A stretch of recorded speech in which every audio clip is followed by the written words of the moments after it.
Inilah dasar yang mengikat kita semua, bangga dengan kebhinnekaan. Kita semua adalah saudara.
Pos Jaga, pengen ngobrol sambil jaga malam. Pro 2 FM, teman terbaik kamu.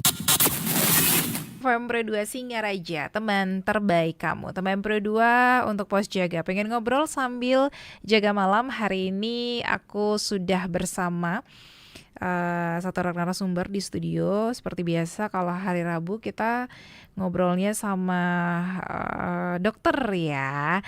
Dokter dari ID Cabang Buleleng. Dan kita bakal ngobrol sama Dr. Putri Eka Pratiwi SPOG. Hai, selamat malam dok.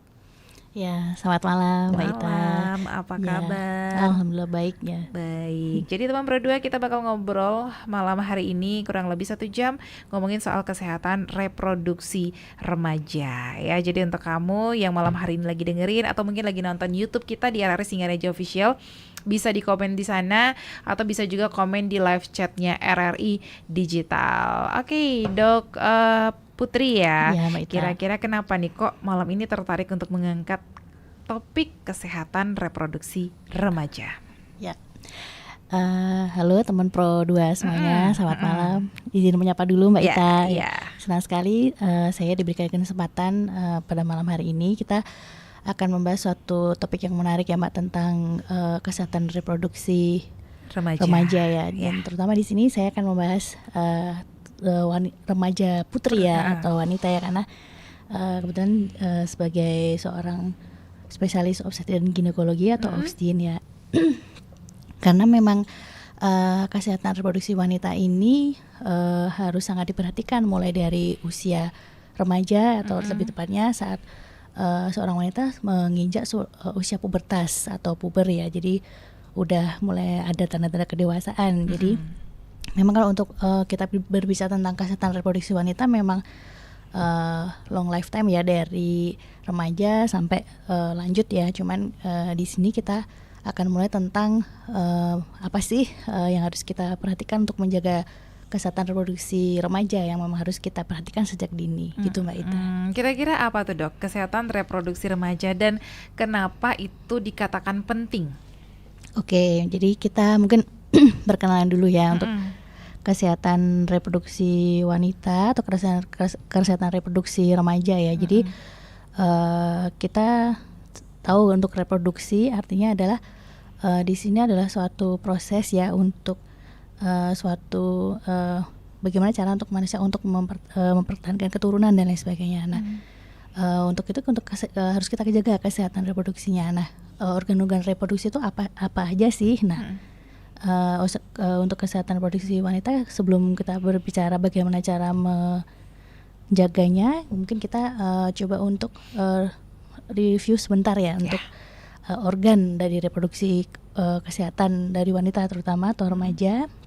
Itu kita kenal dengan dari jalan lahir, kemudian setelah itu ada dari mulut rahim, kemudian ada organ rahimnya sendiri, kemudian ada juga bagian dari saluran telur dan kedua sel telur. Nah, kedua sel telur ini yang semuanya merupakan suatu organ dari saluran reproduksi ya. Harus tahu itu. Nah, kenapa kita harus mengetahui kesehatan reproduksi wanita, karena ternyata kesehatan reproduksi remaja ini juga dapat mengalami berbagai macam gangguan kayak gitu. Misalnya yang paling sering dikeluhkan adalah gangguan haid misalnya. Oke. Ya, gangguan haid, kemudian ada infeksi menular di bagian reproduksi yang harus kita ketahui sehingga kita bisa melakukan pencegahan. Kemudian nanti kedepannya untuk sesuai dengan reproduksinya, berarti kita ngomongin tentang kesuburan atau fertilitas kayak gitu, Mbak Ita.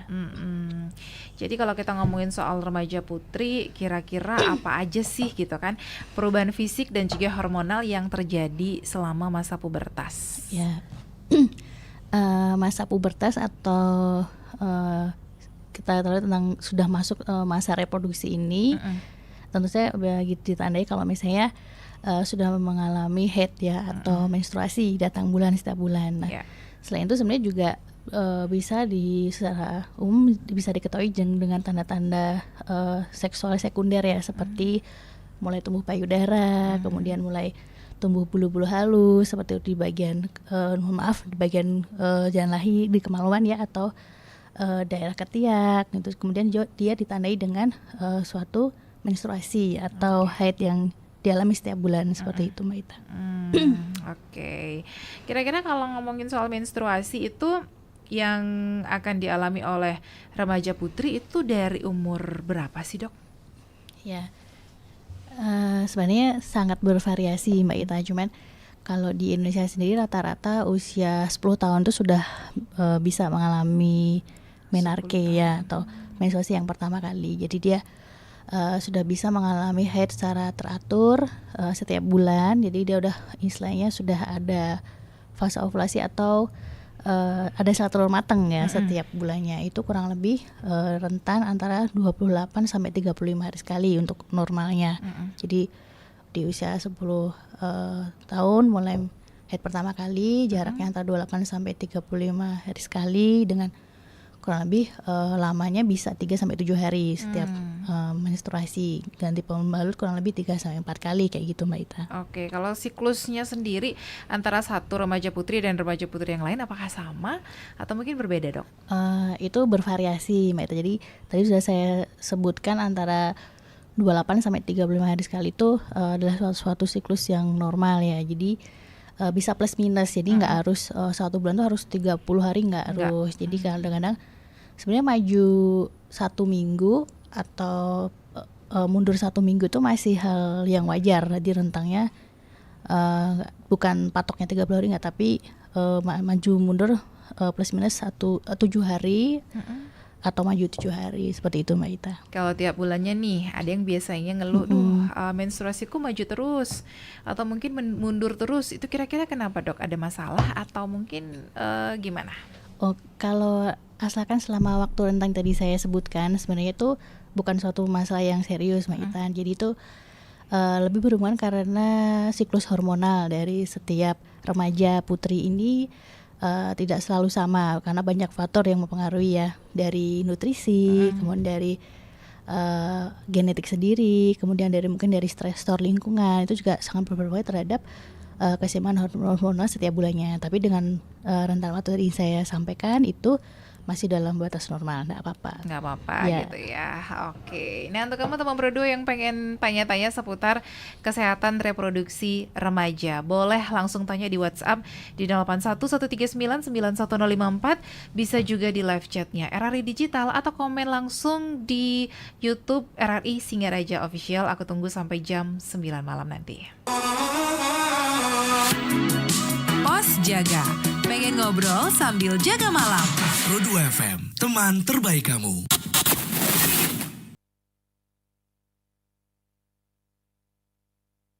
Oke, terima kasih untuk kamu yang masih dengerin kita malam hari ini ya teman berdua di Pos Jaga Pengen Ngobrol Sambil Jaga Malam. Aku masih bersama Dr. Putri malam hari ini yang ngomongin soal kesehatan reproduksi remaja, khususnya untuk remaja putri nih. Tadi kita udah ngomongin soal menstruasi, terus juga untuk beberapa perubahan fisik ya, hormonal yang terjadi selama masa pubertas. Jadi kalau ngomongin menstruasi lagi, mungkin ada juga yang lagi dengerin malam hari ini pengen tahu gimana cara menjaga kebersihan organ reproduksi selama menstruasi, Dok. Oke, sahabat Pro 2 ya, semuanya. Mungkin yang baru join Mbak Ita, ini kita ngobrol tentang kesehatan reproduksi remaja ya. Nah ini pertanyaan bagus sekali ya, bagaimana cara menjaga kesehatan selama menstruasi. Nah ini yang harus diperhatikan oleh remaja putri bahwa pada saat kita mengalami menstruasi dengan adanya darah yang keluar ya dari jalan lahir, maka sebisa mungkin pembalut yang kita gunakan itu jangan sampai terlalu lembab atau terlalu basah, Mbak Ita. Jadi kalau misalnya memang sudah mulai penuh harus segera ganti kayak gitu, dan harus kita jaga kebersihannya juga ya, seperti itu. Kemudian mungkin untuk membersihkan area sekitar jalan lahir dengan air yang mengalir, Mbak Ita. Jadi dengan air bersih, air yang mengalir, kemudian dibersihkan seperti biasanya. Kemudian kalau bisa dikeringkan, boleh dengan misalnya dengan handuk kering gitu Kak, gitu bisa dikeringkan sampai tidak lembab ya. Terus Tisu boleh tisu. Kalau tisu sebenarnya nggak apa-apa, cuman biasanya dia lengket ya Kak. Oh iya. Iya kayak gitu. Jadi kalau misalnya biar bersih biasanya pakai handuk kering gitu. Jadi dia lebih menyerap kelembapannya, kemudian nanti baru ganti pad atau pembalut yang baru kayak gitu. Jadi harus rajin-rajin untuk tahu kapan sih pembalutnya udah penuh, atau mungkin selain untuk menjaga kebersihan juga supaya nggak belah. Jadi mungkin solusinya minum air hangat kayak gitu Mbak. Kita minum air hangat, kemudian kalau misalnya memang dirasa mengganggu itu bisa minum anti nyeri. Jadi kayak misalnya ada yang punya mungkin seperti saya menyebutkan paracetamol anti nyeri, itu boleh diminum selama tidak ada alergi, itu boleh diminum, dan itu apabila sakitnya tidak tahan ya, jadi bisa untuk mengurangi meredakan anti nyerinya. Tapi kalau misalnya nyerinya kok sampai mengganggu aktivitas, sampai guling-guling dan setiap menstruasi seperti itu dan masih semakin berat, nah itu konsul aja sama saya. Ya nanti kita lakukan pemeriksaan lebih lanjut Mbak Ita. Kadang-kadang memang kelainan pada reproduksi wanita itu bisa warningnya pada saat menstruasi, ada gangguan dia nyeri perut pada saat menstruasi, padahal kadang-kadang nggak menstruasi juga nyeri perut. Nah itu juga harus diperhatiin. Nah kalau udah terjadi tanda kayak gitu, dan konsul ke dokter aja, jadi biar kita periksa lebih lanjut. Nanti bisa digigit emas. Oke, jadi yang mungkin punya masalah gangguan gitu ya pada saat menstruasi gitu kan. Jadi kalau misalnya sakitnya itu emang luar biasa, boleh langsung ke rumah sakit Giri Mas ya, ketemu sama betul. Dokter Putri. Ya. Oke, kalau ngomongin soal obat tadi disebutkan boleh minum obat anti nyeri. Kalau misalnya ngomongin jamu gitu boleh nggak sih Dok? Jamu-jamu tradisional? Jamu-jamu tradisional itu dia lebih banyak ke nutrisi ya Mbak. Jadi sebenarnya kalau selama bahan-bahannya itu dia fungsi untuk nutrisi ya gitu, sebenarnya enggak masalah. Cuman tapi memang dia tidak spesifik untuk mengatasi nyeri yang ditimbulkan pada saat kita menstruasi. Jadi pada saat menstruasi itu kadang nyeri, kadang wanita juga bad mood kayak gitu, karena memang itu memang premenstrual syndrome dan bahkan sampai sebelum mens atau bahkan saat mens itu masih sering bad mood. Nah itu kadang-kadang dengan misalnya kita minum tambah nutrisi, itu sebenarnya dia bisa untuk menambah nutrisi aja sih sebenarnya, dan dia mungkin lebih nyaman, hangat gitu ya. Tapi kalau untuk mengatasi rasa nyerinya sendiri itu dia bukan suatu terapi yang spesifik untuk itu.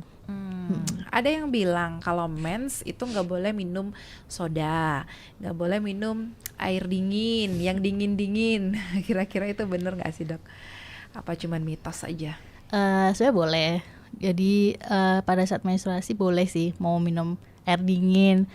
Soda pun juga enggak apa-apa, tapi memang disarankan jangan terlalu berlebihan ya gitu. Misalkan dia lebih ke gangguan ke arah metabolik nanti. Cuma kalau untuk lebih spesifik apakah nanti jadi menstruasinya ada gangguan untuk mungkin jadi lebih lama, lebih cepat atau jadi mengurangi nyeri, itu sebenarnya tidak ada hubungannya. Oke, jadi masih aman aja, tapi dikonsumsinya juga nggak boleh berlebihan. Ya, betul, gitu Mbak ya Ita. teman Pro 2. Ada beberapa pertanyaan yang sudah masuk, nanti aku bakal tanya langsung sama Dokter Putri. Jadi Ya. untuk kamu yang masih mau nanya, aku masih buka sekali lagi di WhatsApp di 0811399154, atau mungkin mau tanya di live chatnya RRI Digital, sudah aku buka di sana juga, atau bisa juga komen di YouTube RRI Singaraja Official. Sekarang kamu lagi dengerin Pos Jaga. Pengen ngobrol sambil jaga malam. Teman terbaik kamu. Pro 2 FM, teman terbaik kamu. Masih bersama Dokter Putri Eka Pratiwi SPOG. Kita bakal ke pertanyaan ya dok ya. Siap, Ini Mbak Ita. ada pertanyaan di YouTube RRI Singaraja Official. Izin bertanya, saya butuh dok, apakah mungkin seorang remaja nggak pernah haid sampai umur 25 tahun belum pernah haid juga? Misalnya ada, ya harus gimana ya dok? Oke, halo, selamat malam Kak Putu. Terima kasih untuk pertanyaan ya. Untuk pertanyaan apakah mungkin seorang remaja sampai 25 tahun tadi tidak menstruasi, itu bisa.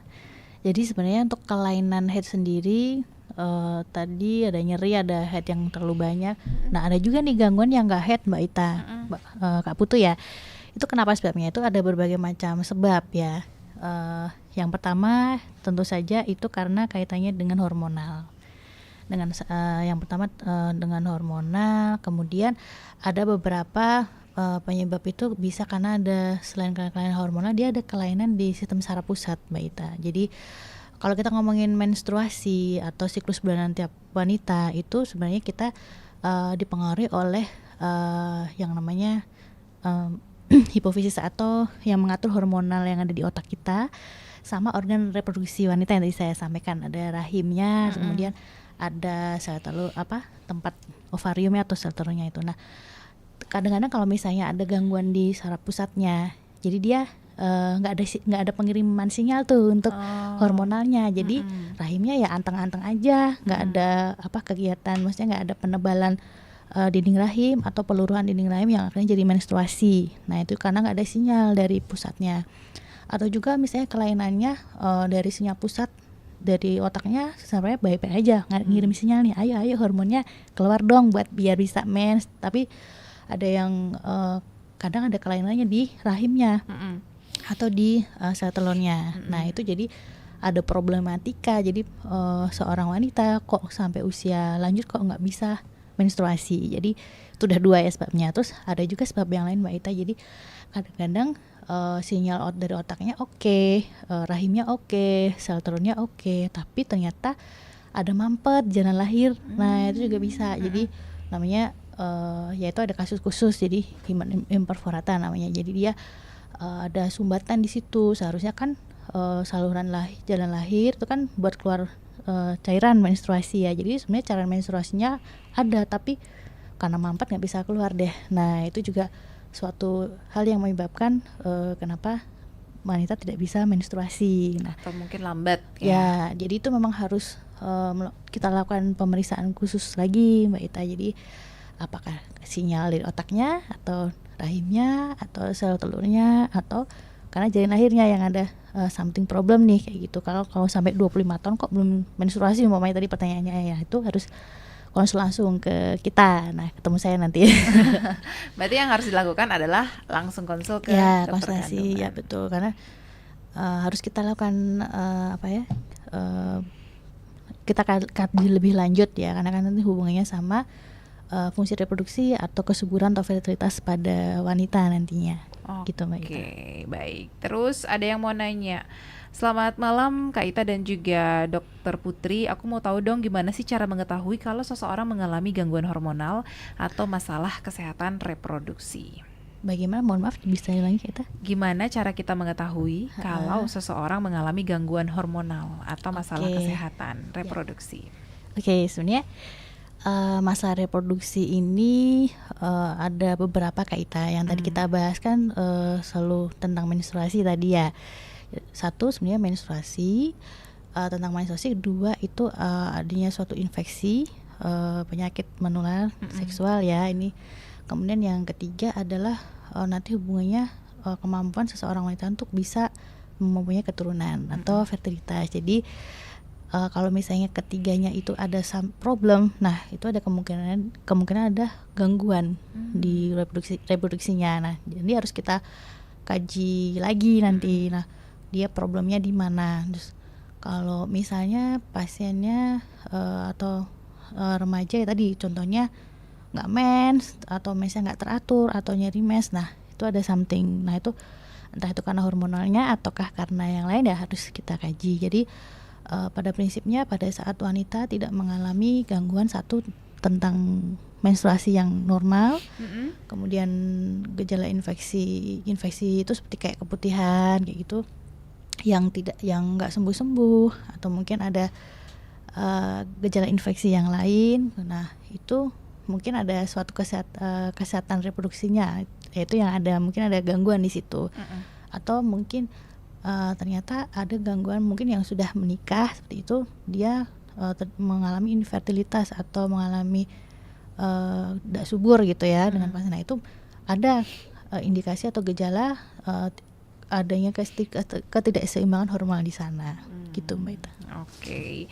Terus ada yang mau nanya juga, hai Kak Ita, selamat malam. Mau tanya dong, apa sih yang harus dilakukan kalau mengalami gejala-gejala yang tidak biasa pada organ reproduksi?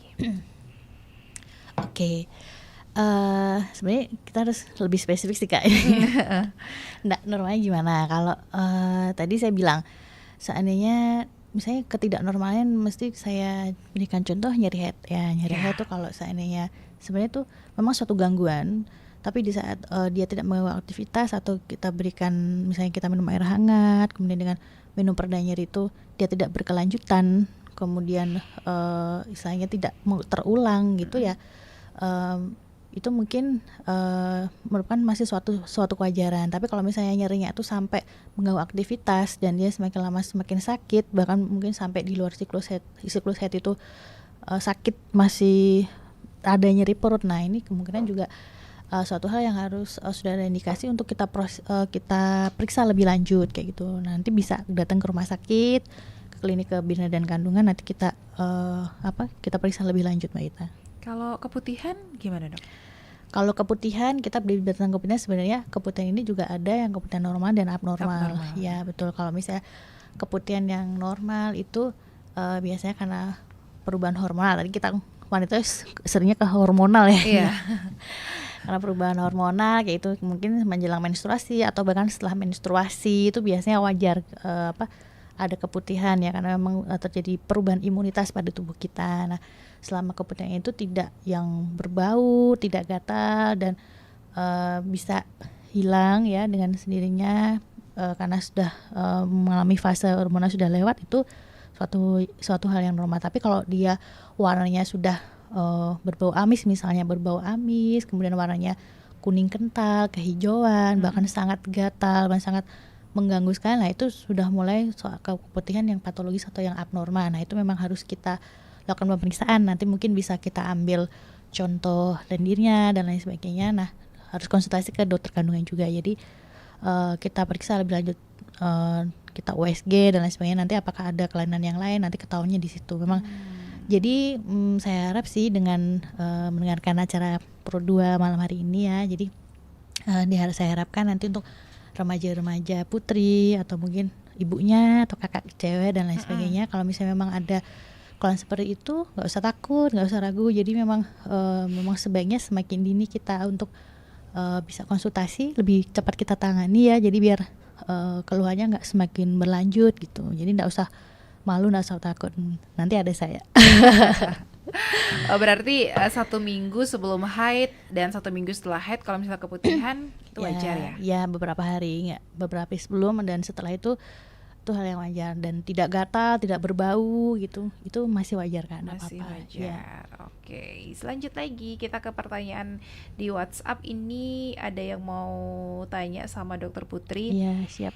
Soal yang namanya mana ya tadi ya? Tadi sini nanya, gimana sih cara menghadapi dan mengatasi gangguan emosional dan psikologis nih yang terkait dengan PMS ya ini ya. Suka pada ngamuk. saat mungkin ini pacarnya kali ya, Oh, iya. yang biasanya suka ngamuk pada saat menstruasi. Iya. Ya, oke ya. Ini memang PMS ya, premenstrual syndrome itu memang ada suatu gejala yang normal bagi setiap wanita. Jadi memang gejalanya yang bisa dilihat sama orang lain adalah dia gampang sensitif ya, ngamuk dan kayak gitu. Maksudnya lebih sensitif, jadi gampang suka nangis atau sedih ya gitu. Memang itu sebenarnya memang pada saat kita mengalami perubahan hormonal itu memang apa ya, ada sedikit efek juga ke sistem saraf kita. Jadi dalam artian dia mood kayak gitu, dia ada pengaruhnya di sana Kak. Jadi solusinya adalah sebenarnya kalau memang masih bisa kita atasi sendiri itu tidak perlu ada obat-obatan tertentu, meskipun sebenarnya ada Kak. Jadi untuk menekan saraf-saraf yang mungkin terlalu berlebihan dalam apa ya, loncatan-loncatan yang bikin moodnya jelek atau sedih, nah itu sebenarnya ada, cuman kita berikan kalau misalnya emang gejalanya tuh tidak bisa teratasi dengan mungkin dukungan dari keluarga, dari teman kayak gitu, dari orang tua. Jadi kalau memang pada saat kita menstruasi itu memang ya sudah suatu sindrom normalnya itu dengan dukungan orang sekitar. Jadi memang perlu juga ini Kak, pengetahuan pada orang sekitar bahwa pada saat remaja putri dia mengalami menstruasi haid itu adalah yang wajar tuh mengalami premenstrual syndrome. Jadi dukungan dari orang sekitar kayak gitu itu juga penting untuk membantu menstabilkanmu, tapi itu hal yang wajar, enggak apa-apa. Wajar ya, oke. Baik, terima kasih untuk yang sudah bertanya. Masih ada sih, tapi nanti kita bakal tanya di sesi berikutnya ya, di sesi terakhir. Jadi jangan kemana-mana teman Pro 2, dengerin terus Pro 2 FM, teman terbaik kamu. Single terbaru. Oke, gak kerasa ya teman Pro 2, kita sudah ada di penghujung acara Pos Jaga malam hari ini. Tapi mungkin yang terakhir ada yang ingin Dokter Putri sampaikan untuk teman Pro 2 yang lagi dengerin di rumah malam hari ini. Oke, terima kasih Mbak Ita dan teman Pro 2 semuanya ya malam hari ini. Senang sekali ternyata udah di penghujung acara Mbak. Di topik kesehatan reproduksi remaja ya, khususnya wanita. Nah mungkin yang baru aja gabung, nah mungkin saya akan berikan sedikit ulasan aja Mbak Ita bahwa malam ini kita sudah membahas tentang sudah tahu ya tentang reproduksi wanita. Kita harus mengetahui tentang yang pertama tentang organ reproduksi wanita, kemudian ada berbagai macam gangguan jika kita tidak menjaga kesehatan ya, tadi saya bisa bilang infeksi penyakit seperti itu tuh bisa meningkatkan resiko karena kurang menjaga kesehatan reproduksi. Nah, di sini saya juga ingin sedikit menyampaikan karena kita temanya reproduksi, mungkin saya singgung sedikit tentang hubungan ya Kak ya, hubungan dengan lawan jenis itu jika dilakukan terlalu dini usianya ya, usia remaja ya, di sini bisa kurang dari 16 tahun dan lain sebagainya, itu secara keilmuan itu memang dia sangat meningkatkan resiko terjadinya gangguan kesehatan pada reproduksi wanita. Nah, terutama kalau misalnya mohon maaf kalau sampai berganti pasangan atau menjalin hubungan dua nikah yang kurang sehat, nah itu dia nanti kan suatu ketika akan meningkatkan suatu resiko terpapar virus Kak. Virusnya ini namanya virus HPV yang sangat rentan atau sangat berisiko nanti suatu ketika menimbulkan suatu lesi prakanker, bahkan sampai lesi kanker sel serviks. Nah, jadi di sini dalam kesempatan ini selain saya menghimbau juga semuanya untuk kita lebih mengenal tentang reproduksi wanita, reproduksi remaja, sehingga kita lebih menjaga diri gitu ya Kak ya. Tadi menjaga diri dalam artian apa? Selalu mengetahui apakah misalnya haid kita ada gangguan atau tidak, kayak seperti itu. Jika ada gangguan boleh segera diperiksakan. Kemudian untuk infeksi kayak gitu yang tadi ada gejalanya seperti keputusan dan lain sebagainya, kadang-kadang itu juga paling sering itu adalah karena hubungan yang di luar nikah yang tidak sehat atau yang kurang sehat. Nah itu sebaiknya juga kita hindari ya, berhubungan terlalu dini, kemudian sampai berhubungan dengan pasangan, karena dia infeksi maupun juga nanti resiko tinggi terjadinya suatu lesi prakanker serviks ya di kemudian hari. Kemudian Selain itu mungkin ada lagi yang boleh ditanyakan, silakan. Oke, sayang sekali sebenarnya kalau misalnya bertanya ini masih banyak, cuman waktunya udah mepet banget. Terima kasih banyak Dokter Putri. Ya. Mungkin nanti di lain kesempatan bisa hadir kembali untuk memberikan materi yang berbeda ya sama teman Pro 2. Dan juga teman Pro 2, makasih banyak untuk kamu yang sudah ikutan malam hari ini di Pos Jaga, pengen ngobrol sambil jaga malam. Jangan kemana-mana, dengerin terus Pro 2 FM. Teman, Terus balas WA,